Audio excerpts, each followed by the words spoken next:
The story opens in a small Virginia town. Rain pours on cracked sidewalks. The hum of streetlights flickers, painting long shadows on the wet pavement. 17-year-old Malik Johnson walks home from his late-night shift at a grocery store. His backpack is heavy with textbooks. He dreams of college, of escape. But tonight, his world changes. Two police cruisers crawl up behind him. Their headlights cut through the darkness like twin spears. "Hey you! Stop right there!" Malik freezes. His heart pounds. He's never been in trouble. He turns, hands raised. Officer Reynolds, tall, smirking, steps out. Officer Doyle, shorter, meaner, follows. Reynolds sneers. "What do we have here? Midnight jogger or midnight thief?" Doyle laughs. "Look at him. Backpack full of loot, I bet." Malik's voice shakes. "No, sir. I was out off work. I can show you my name badge." But before he can reach inside, Doyle slams him against the cruiser. Cold metal. Handcuffs snap tight. The rain drowns his protest. And somewhere on Reynolds' vest, a bodycam blinks red, recording everything. Before we dive deeper, I need you to pause. Imagine this was your son, your brother, your friend, mocked in the rain, cuffed for nothing but walking home. Subscribe to the Untold Struggles right now, because these stories must be told, and we cannot stay silent. Inside the squad car, Malik sits with his wrist bruised. The officers joke like it's entertainment. Reynolds, bet he'll cry for his mama in booking. Doyle, nah, kids like him get real tough until the cuffs dig in. They laugh. They mock his silence. Malik bites his tongue. Tears well, but don't fall. He won't give them that satisfaction. But every cruel word, every twisted smirk, the bodycam drinks it all in. What Malik doesn't know yet is that this footage will become the sword of justice. But for now, the underdog sits alone, powerless. The next morning, local news flashes. Teen arrested for burglary attempt. The police report? They claim Malik was prowling, resisting arrest, and matched the description of suspect. At school, whispers cut sharper than knives. He got locked up, probably guilty. I knew he was trouble. Even some teachers look at him differently now. Only his best friend Aaliyah believes him. "Malik, you can't stay quiet. This isn't right." But Malik's mom, exhausted from double shifts, fears the system. "Baby, just keep your head down. Don't fight them. They'll make it worse." The weight of hopelessness presses down. And somewhere in the precinct, officers joke over donuts. They think this case is closed. But the red blinking bodycam disagrees. Enter attorney Grace Parker. Young, black, fierce, underestimated.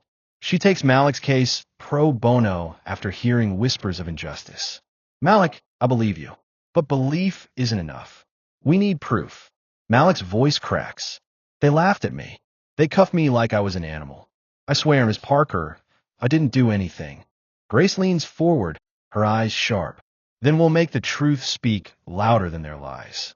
Her first request: all bodycam footage from the night of Malik's arrest. The police department stalls, dodges, delays. Why?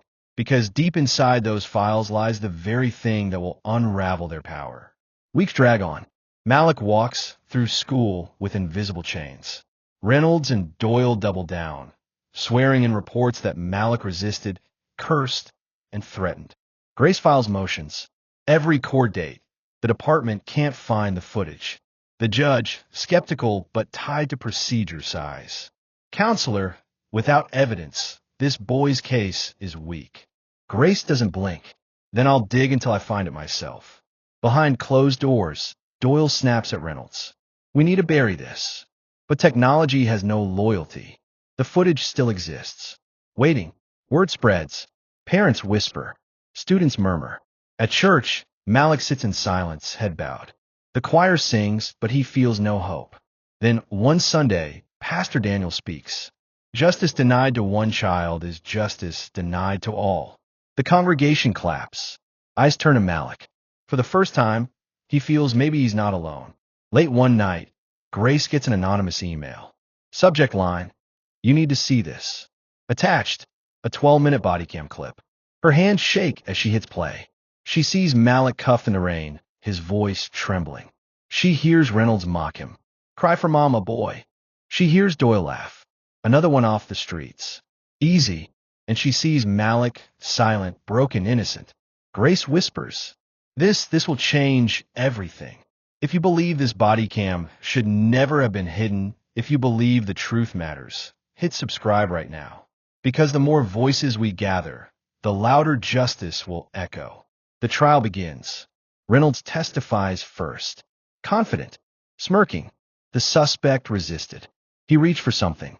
We had to cuff him for safety. Doyle nods. Standard procedure. The courtroom leans toward belief. Authority has weight. Then Grace stands. Your Honor, the defense would like to submit Exhibit A. She clicks. On the screen, the body cam footage. The jury gasps.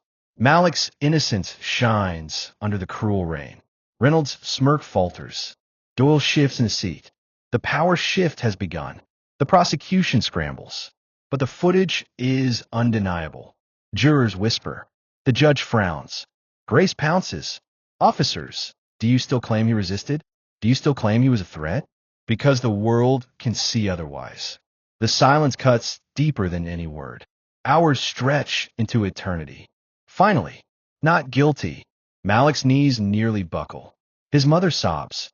But Grace leans close. This isn't over. The footage shows misconduct. We're filing civil rights charges.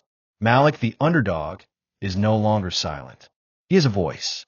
But power never surrenders quietly. Reynolds and Doyle meet in a dim bar. She ruined us. Then we ruin her. A new storm brews. Late at night, Grace drives home. A car follows. Headlights bright, too close. Her phone buzzes. A text from an unknown number. Stop digging. Where you're next. The screen fades to black. Voiceover. The truth freed Malik. But now, the fight has only begun. Is justice ever safe when those in power fear exposure? If you believe Malik's story must be heard, if you believe justice must not be silenced, like, comment, share, and subscribe to the Untold Struggles. Because part 2 is coming.